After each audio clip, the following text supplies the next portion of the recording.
বন্ধুরা, আমি গ্রামের বধূ চ্যানেল থেকে বলছি। আশা করি সবাই ভালো আছো, সুস্থ আছো। সবাই ভালো থেকো, সুস্থ থেকো। তোমাদের প্রেরণায় আমিও ভালো আছি। সবাইকে ভালো রাখবে, সুস্থ রাখবে। আমাদের দুই বন্ধুর জীবন কাহিনী গল্প একটু শোনাবো। একটু বড় হবে, মন দিয়ে শুনো। সবার কাছে শেয়ার করে দিও, যাতে বন্ধু যারা দুজন ছিল, বান্ধবী যারা দুজন ছিল, তাদের সবার কাছে পৌঁছাতে পারি। আর চ্যানেলটা সাবস্ক্রাইব করো, লাইক করে দিও। গল্পটা এবারে শোনো। বান্ধবী আমি দুজনেই ছোটো থেকে একসঙ্গে বড় হয়েছি।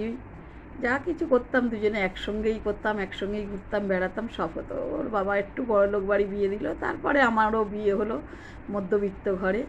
তা অনেক দিন পরে ফেসবুক থেকে, মেসেঞ্জার থেকে ওর নাম্বারটা নিয়ে আমি ওকে ফোন করেছিলাম। ফোন করে বলছি, কিরে কেমন আছিস? বলছে, খুব ভালো আছি। আয়না রে আমার বাড়িতে একটু আয়না রে।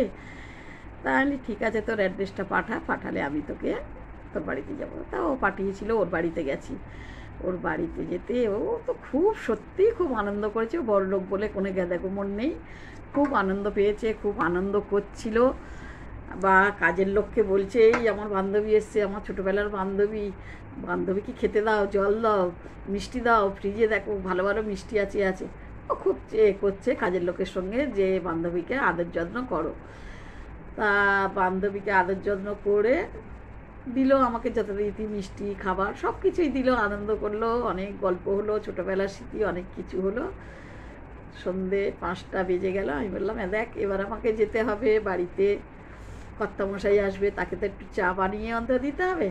তা বললে ঠিক আছে। আমি বলছি, তা যাই তাহলে আমি, তুই কবে আসবি বল? তা বলছে, হ্যাঁ যাবো তোর বাড়িতে, খুব তাড়াতাড়ি যাবো, সামনের সপ্তাহেই যাবো। ঠিক আছে। তা আমি ওকে বলে দিলাম আমার বাড়ি কী করে আসতে হবে। আমি বললাম, গল্প করলাম, করে নিয়ে আমি আসছি। সামনের সপ্তাহে ও তো আসবে বলেছে। আমি কি করলাম, ও ছোটোবেলায় যা যা খেতে ভালোবাসতো, ও কেন আমিও ভালোবাসতাম, দুজনেই ভালোবাসতাম।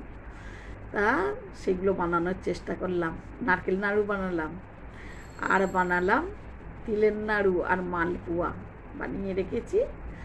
ও এসছে, ও আসতে আমি ওকে একটু জল দিলাম, দিয়ে আর ওই খাবারগুলো দিয়ে দিলাম। মালপোয়া দিয়েছি, তিলের নাড়ু আর নারকেল নাড়ু দিলাম। দিতে ও খুব খুশি হয়েছে, খুশি হয়ে জড়িয়ে ধরে আমাকে কত আদর করছে। যে তুই আমার ছোটোবেলার এত ভালো ভালো জিনিসগুলো মনে করিয়ে দিলি আর আমাকে দিলি, খুব ভালো লাগছে। বলছি, তা ঠিক আছে, খেয়েছিস তো? তা চা খাবি তো একটু? তা বলছে, হ্যাঁ চা খাবো। তা চা খাবে, কী দিয়ে খাবে?